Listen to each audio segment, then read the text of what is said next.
ನಮ್ಮ ಸೌತ್ ಇಂಡಿಯಾದ ಎಲ್ಲ ಕಡೆ ಪ್ರಯಾಣ ಮಾಡ್ತಾ ಇದ್ದೀನಿ. ಅಶೋಕ್ ರಾಥೋಜಿ ಅವರಿಗೆ ತೆಲಂಗಾಣ ಆಯಿತು, ಆಂಧ್ರ ಪ್ರದೇಶ ಆಯಿತು, ತಮಿಳುನಾಡು ಆಯಿತು, ಇವತ್ತು ಕರ್ನಾಟಕದಲ್ಲಿ ಹಮ್ಮಿಕೊಂಡಿದ್ದೀವಿ. ಯಾವುದೇ ಒಂದು ಸಂಘಟನೆಯ ಒಂದು ಮೀಟಿಂಗ್ ಇದ್ದರೆ 3 ಇಂಪಾರ್ಟೆಂಟ್ ಪಾಯಿಂಟ್ಸ್. ಒಂದು, ನಾವು ಎದಕ್ಕೆ ಬಂದಿದ್ದೀವಿ, ನಿಮ್ಮ ಅದರ ಬಗ್ಗೆ ಅನುಮೋದನೆ ಏನು. ಮೂರನೆಯದು, ನೀವು ಹೋದ ಮೇಲೆ ಬೇರೆಯವರಿಗೆ ಏನು ವಿಷಯವನ್ನು ತೆಗೆದುಕೊಂಡು ಹೋಗಬೇಕು, ಆವಾಗೇ ಮೀಟಿಂಗ್ ಕಂಪ್ಲೀಟ್ ಆಗತ್ತೆ. ಹೊರತು ಇಲ್ಲಿ ಬಂದು ಕೂತ್ಕೊಂಡ್ರೆ ಮೀಟಿಂಗ್ ಯಾವುದು ಕಂಪ್ಲೀಟ್ ಆಗಲ್ಲ. ಈ ಮೀಟಿಂಗ್ ಕರೆದ ಕಾರಣ ಎಷ್ಟೋ ವರ್ಷಗಳಿಂದ ನಾವೆಲ್ಲರೂ ನಮ್ಮ ಪೆನ್ಷನ್ಗಾಗಿ ಹೋರಾಡ್ತಾ ಇದ್ದೀವಿ. ಗೊತ್ತಿದೆ, ಎಷ್ಟೋ ಜನರಿಗೆ 500, 600, 1000, 1500 ಪಿಂಚಣಿ ಬರ್ತಾ ಇದೆ. ಅದೇನು ಏನು ಬರ್ತಾ ಇದೆ ಗೊತ್ತಿಲ್ಲ. ದಾನವೋ ಧರ್ಮವೋ ಗೌರ್ಮೆಂಟ್ ಕೊಡ್ತಾ ಇರೋದು, ಅದಕ್ಕೇ ಗೊತ್ತಿರಬೇಕು. ಅದಕ್ಕೆ ಪೆನ್ಷನ್ ಅಂತ ಯಾರಾದರೂ ಹೇಳ್ತಾರ? 1,000 ರೂಪಾಯಿ ಪೆನ್ಷನ್ ಅಂತಾರೇನ್ರಿ? ಎದಕ್ಕಾಗತ್ತೆ ಹೇಳಿ? ಒಂದು ಗ್ಯಾಸ್ ಸಿಲಿಂಡರ್ ಬರೋದಿಲ್ಲ, ನಾವು ಕೇಳ್ತಾ ಇರೋದು 7,500 ರೂಪಾಯಿ ಪ್ಲಸ್ DA.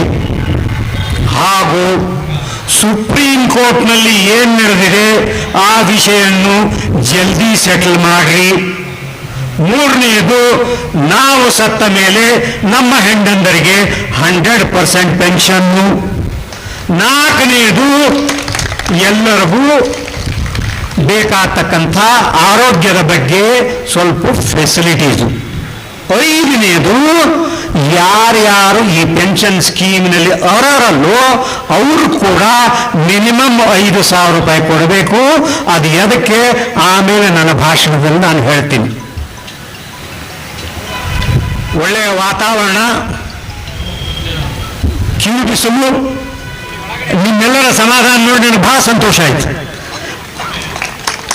ಅಶೋಕ್ ರಾವತ್ ಅವ್ರಿಗೆ ಹೇಳಿದೆ ನಾನು, ನೋಡಿ ಸರ್, ನಮ್ಮೆಲ್ಲರೂ ಈ ಪೋಡಿಯಮನ್ನ ಏನೋ ದೊಡ್ಡದು ಮಾಡೋಣ ಅಂದರು. ಅಶೋಕ್ ರಾವತ್ ಹೇಳಿದ್ರು, ನಾವು ಓಪನ್ನಲ್ಲಿ ಕೂತ್ರೆ ಅವರು ಓಪನ್ನಲ್ಲಿ ಕೂತ್ರೆ ನಾವು ಓಪನ್ನಲ್ಲಿ ಕೂರೋಣ, ನಮ್ಮ ಮೇಲೆ ಏನೂ ಬೇಡ ಅಂದರು. ಅದೇನು, ಈ ರಾವತ್ ಆಯಿತು, ಪಾಟೀಲ್ ಸಾಹೇಬ್ರಾಯಿತು, ವೀರೇಂದ್ರ ಸಿಂಗ್ ಆಯಿತು, ಇಷ್ಟು ಸರಳ ಜೀವಿಗಳು, ಅದಕ್ಕೆ ನಾನೇನು ಹೇಳಕ್ಕೆ ಸಾಧ್ಯನೇ ಇಲ್ಲ. ಅದೇನು ಗಾಡಿ ಏನು ಬಂತಲ್ಲ, ಅದರಲ್ಲೇ ಇಡೀ ಭಾರತ ತಿರುಗ್ತಾ ಇದ್ದಾರೆ, ಇಡೀ ಭಾರತ.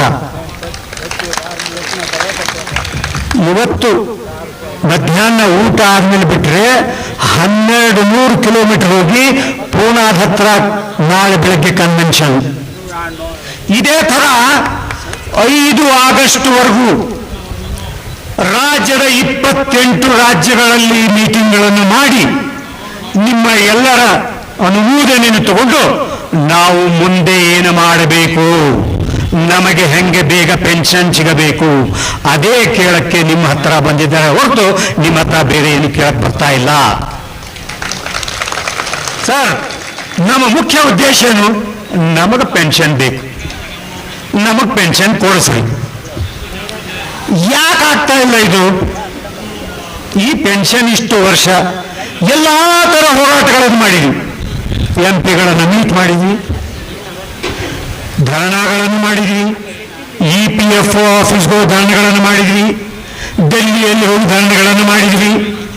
2 ಸಾರಿ ನಮ್ಮ ಪ್ರಧಾನಮಂತ್ರಿಗಳನ್ನು ಮೀಟ್ ಮಾಡಿ ರಿಕ್ವೆಸ್ಟ್ ಮಾಡ್ಕೊಂಡಿದ್ದೀವಿ. ಫೈನಾನ್ಸ್ ಮಿನಿಸ್ಟರ್ನ ಮೀಟ್ ಮಾಡಿದ್ದೀವಿ, ಲೇಬರ್ ಮಿನಿಸ್ಟರ್ನ ಮೀಟ್ ಮಾಡಿದ್ದೀವಿ.